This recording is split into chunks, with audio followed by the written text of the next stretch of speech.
வணக்கம் மக்களே. இன்னைக்கு நாம எதை பத்தி பார்க்க போறோம்னா, எல்லாராலையும் சிறப்பா பேசப்படுற சங்க இலக்கியம் பத்தி தான். தமிழ்ல அவ்வளோ நூல்கள் இருந்தும் ஏன் எல்லாரும் சங்க இலக்கியத்தை பெருமையா பேசுறாங்கன்னு தெரியுமா? வாங்க தெரிஞ்சுக்கலாம்.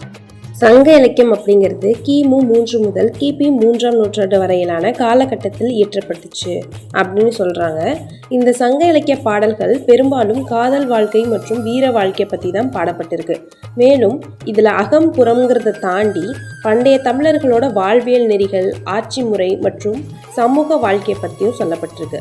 இந்த சங்க இலக்கியத்தின் வழியாக தான் குறிஞ்சி, முல்லை, மருதம், நெய்தல், பாலை அப்படின்னு பண்டைய தமிழர்கள் நிலத்தை 5ஆக பிரிச்சதையும் அந்தந்த நிலத்துக்குரிய மக்களோட வாழ்க்கை முறையை பற்றியும் நம்மளால தெரிஞ்சுக்க முடியுது.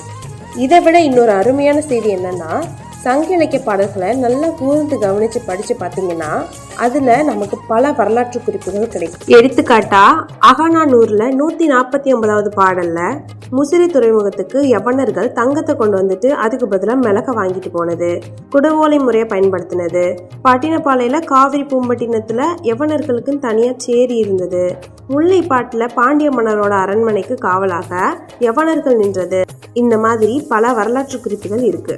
இதனால நான் இப்ப என்ன சொல்ல வரேன்னா, யாரெல்லாம் நம்ம சங்க தமிழர்களோட வாழ்க்கை நிறைய தெரிஞ்சுக்கணும்னு நினைக்கிறீங்களோ அவங்கெல்லாம் சங்க இலக்கியத்தை படிங்க. நன்றி.